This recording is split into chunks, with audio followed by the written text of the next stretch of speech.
Halo Sobat Kabarto, kita kali ini ketemu sama kakeknya dari Mitsubishi Canter. Pertama kali dibuat di tahun 1968 dan sekarang kita ketemu di tahun 2023 dengan keadaan fresh. Ini dia bentuk dari Mitsubishi Canter generasi pertama.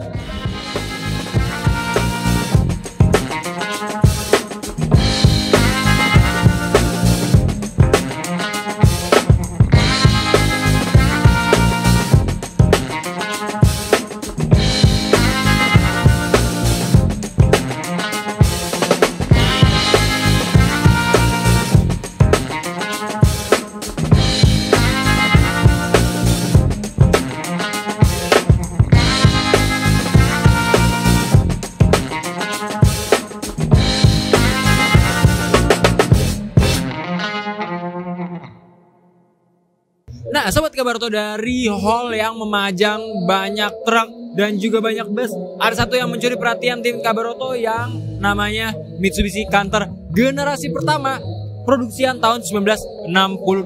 Yang jelas Sobat Kabarto ngeliat posisi mulus, ini sudah direstorasi kembali. Dan yang menariknya, ini adalah restorasi dari Jepang langsung. Terlihat dari tulisannya, generasi kedua truk Canter yang diproduksi tahun 68 direstorasi langsung oleh tim Mitsubishi Fuso di Kawasaki, Jepang. Nice banget Sobat Kabarto. Tapi ini menjadi memori tersendiri mungkin bagi Sobat Kabarto semua yang punya pengalaman mungkin dulu menemani orang tuanya, mungkin ikut usaha menggunakan Mitsubishi Canter ini. Cuma yang jelas Sobat Kabarto, kita akan ngebahas dari segi tampilannya dulu.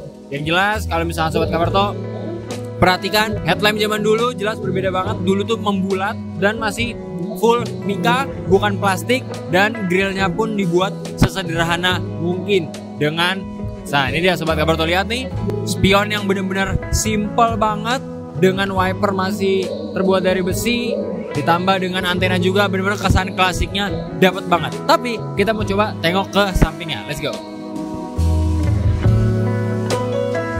Jadi ini merupakan Mitsubishi Canter dengan model T91A dengan panjang 4690 mm nih Sobat Kabarto. Tapi yang bikin gua tercengang adalah ternyata Mitsubishi Canter generasi pertama itu kalau diibaratkan nih, disimulasikan, ini baknya ini dapat memuat 10 peti berukuran sedang. Nah, di sini ada, kita bisa simulasikan nih, total ada 10 peti.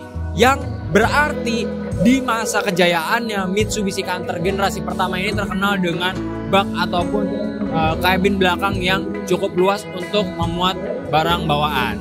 Nah, yang di samping gue ini merupakan Mitsubishi Canter generasi kedua produksian tahun 68, di mana untuk Canter generasi pertama ini merupakan produksian rentang tahun 1960 sampai 1968, dan ini berarti adalah generasi terakhir ataupun produksian terakhir sebelum berpindah menjadi generasi kedua.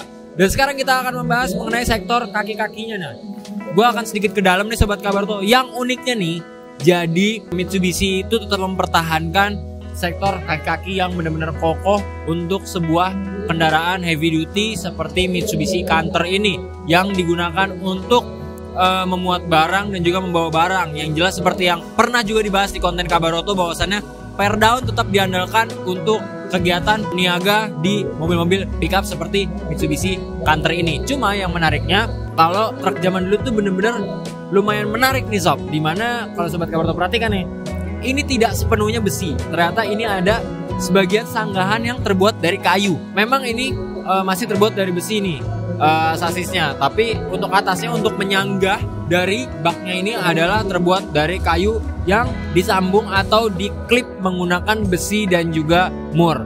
Lalu sisanya seperti aki dan juga di kanan ada tangki bensin. Itu masih sangat konvensional banget ataupun belum diproteksi secara menyeluruh dan masih sangat sederhana tampilannya. Ngomong-ngomong soal dapur pacunya, Mitsubishi Canter generasi pertama ini diambil dari mesin Mitsubishi KE42 OHV 4 silinder segaris berkapasitas 1995 cc. Nah, dan kita coba mau tengok area belakangnya nih. Sistem penguncian engsel masih dipertahankan oleh beberapa kendaraan ataupun truk sampai saat ini, seperti yang bisa kita lihat juga di Mitsubishi Canter generasi pertama produksian tahun 1968 ini.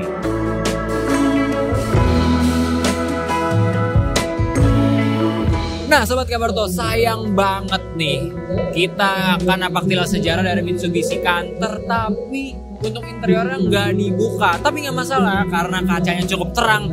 Gua bakal kasih tau apa aja gambaran di area kabin Mitsubishi Canter produksian tahun 68, 55 tahun dari tahun 68 ke tahun 2023. Kalau kita bisa lihat dengan barang-barang nih, di area dalamnya jok model sambung seperti mobil pick up pada umumnya, cuma dengan stitching ataupun jahitan-jahitan klasiknya, dan dashboard yang benar-benar sederhana.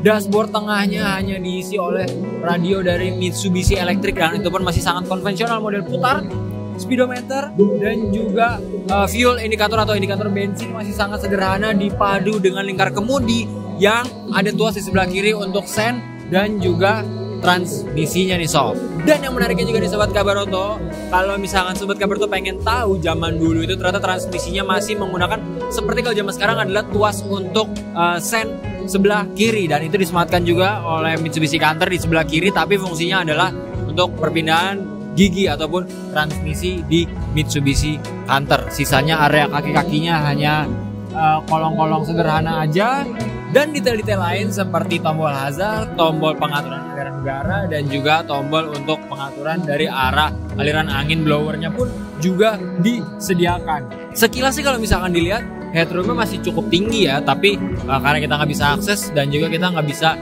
jamin bahwasannya apakah headroomnya benar-benar tinggi. Tapi ini nih salah satu bukti-bukti sejarah yang benar-benar masih nyata dan dipertahankan. Nah, jadi ini Sobat Kabarto bisa lihat nih, di sini ada stiker yang bertuliskan bahasa Jepang yang gue juga nggak tahu artinya apa, tapi yang jelas ini merupakan bentuk dari bukti sejarah perjalanan Mitsubishi Canter dari tahun 1960 sampai 2023 ini, dan ini adalah produksian tahun 68-nya. Satu lagi ini yang menarik yang wajib Sobat Kabaroto juga tahu, bahwasannya mobil zaman dulu itu punya ciri khas nih, di mana di blind spot khususnya di area dekat pilar A ini terdapat seperti segitiga siku-siku yang fungsinya bisa dibuka, tapi hanya seperempat mungkin. Jadi fungsinya hanya untuk membelokkan kacanya supaya ada aliran udara masuk, dan hanya menggunakan tuas sederhana seperti ini. Biasanya ini digunakan untuk kendaraan zaman dulu, karena zaman dulu masih belum ada peraturan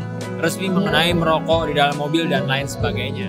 Detail-detail kayak stiker vintage yang menempel di kaca juga bikin estetika dan juga aura vintage dari Mitsubishi Canter generasi pertama ini juga kelihatan banget sob. Oh iya, yang gak kalah antik, di dashboard tengah juga dikasih head unit bawaan Mitsubishi plus kaca di pilar A yang bisa dibuka pakai tuas kecil. Sayangnya saat dipajang Mitsubishi Canter generasi pertama ini nggak bisa diakses area kabinnya, tapi kalau dilihat dari luar, singgasana sopir total sederhana. Cuma ada jok sambung buat sopir dan dua temannya, setir tanpa tombol-tombol canggih, juga ada transmisi antik yang bentuknya mirip sama tuas sen.